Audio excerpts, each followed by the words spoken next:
viewers, welcome to the domestic news update on Top Accolade News. The headlines: Coalition defends Mele Kyari against calls for dismissal.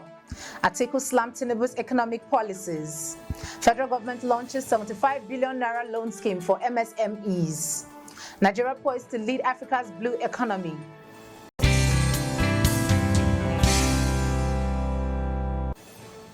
In politics, coalition defends Mele Kyari against calls for dismissal. A coalition of civil society organizations, Nigerian professionals in the diaspora, and bloggers has strongly condemned recent calls for the dismissal of Mele Kyari, the group CEO of the Nigerian National Petroleum Corporation Limited, NNPCL.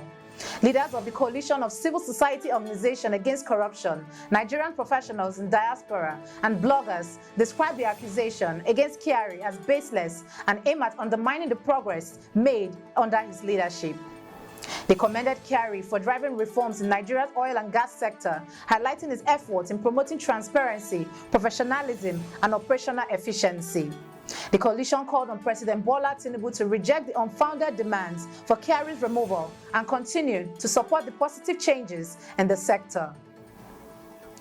Shifting focus to economy, Atiku slammed Tinubu's economic policies. Former Vice President Atiku Abubakar has harshly criticized President Bola Tinubu's economic policies, calling the ongoing hardship in Nigeria a direct result of the administration's incoherent plan and hasty assumption of power. Responding to the presidency's dismissal of his alternative economic proposal, Atiku emphasized that the government's decision, particularly the removal of fuel subsidy and the floating of the naira, have worsened the nation's economic plight. Atiku, who believes the current administration's approach is experimental and misguided, argued that the solution lies in fostering economic growth through lower tax, as seen in successful nations like in the UAE and Qatar.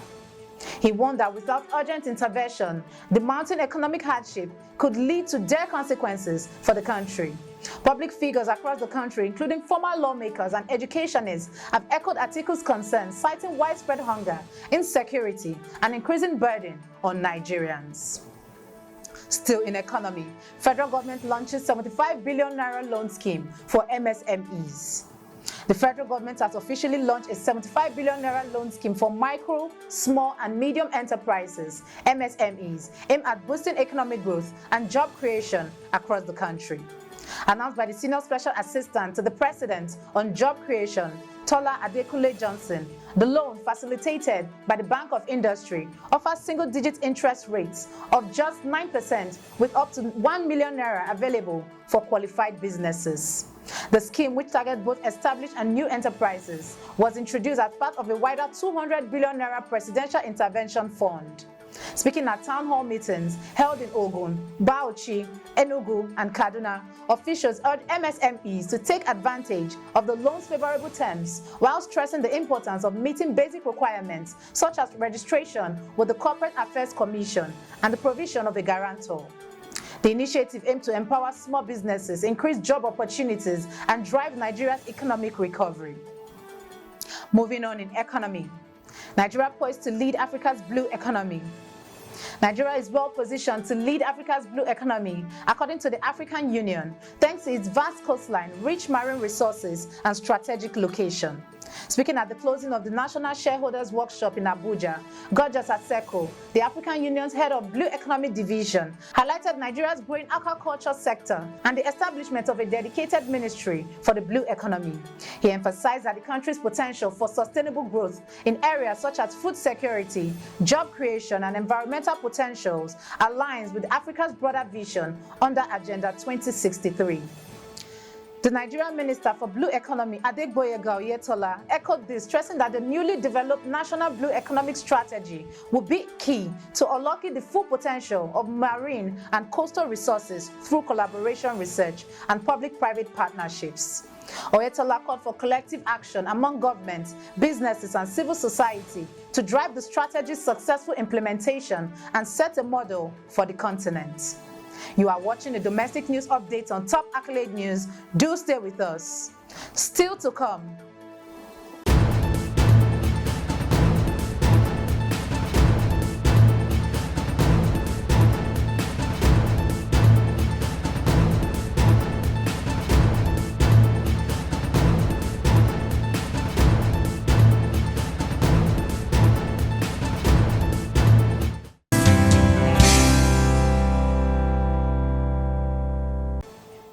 Thanks for staying with us. In education, Nigerian Academy of Education called for emergency in education sector.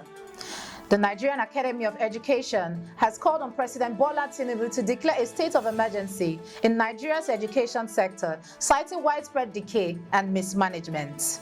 Speaking at the 38th Annual Congress in Abuja, NAE President Professor Kabiru Isiaku urged the government to overhaul the education system, including reviewing the national policy for education, restructuring funding, and addressing the lack of coordination between federal and state governments. Isiaku emphasized that secondary schools should be transferred to state control, while the federal government focusing solely on policy and quality assurance. The Academy also condemned the growing corruption in educational administration, highlighting the misallocation of funds and poor oversight of academic standards. The urgent appeal comes amid concerns over declining teaching quality, exam malpractice, and mismanagement of educational resources in the country. Moving to health, governors call for urgent action to address neonatal mortality and malnutrition. Governors under the Nigerian Governors Forum has called for urgent action to address rising neonatal mortality and malnutrition rates, despite progress in reducing overall infant mortality. Speaking at the ongoing Nigeria Health Sector-wide Joint Annual Review in Abuja, Imo State Governor Hope Uzodinma highlighted the continuing challenges in improving health outcomes, stressing the need for collective efforts across all levels of government to tackle these pressing issues. Coordinating Minister for Health, Professor Mohammed Pate, reaffirmed the government's commitment to healthcare reforms, citing significant progress such as the disbursement of over 45 billion naira to primary healthcare facilities and retaining of 120,000 frontline workers.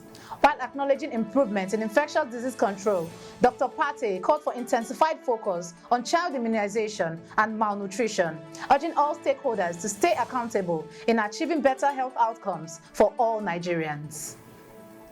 Now in entertainment, Big Brother Naija star Hermes announces death of his mother. Big Brother Naija star Hermes has shared the heartbreaking news of his mother's passing on social media. In a post on Instagram, Hermes revealed that his mother, Isioma Fabian Iyele, passed away on November 5, 2024. The reality TV star expressed his grief and explained that he was making the news public to begin his mourning process, while also requesting financial assistance for the funeral. Hermes, who received the tragic news while he was on a work trip, asked for patience from his fans, explaining that he is currently unable to respond to calls or messages as he navigates these difficult times. He also requested prayers and support for himself and his siblings as they prepare for the burial. Moving to sports, Super Eagles gear up for AFCON qualifiers.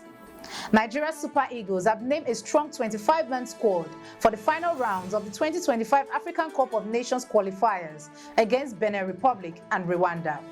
The team, led by Captain William Ekong and bolstered by key players like Victor Osimhen, Moses Simon and Ademola Lookman, will aim to secure 6 points and seal their place in the tournament.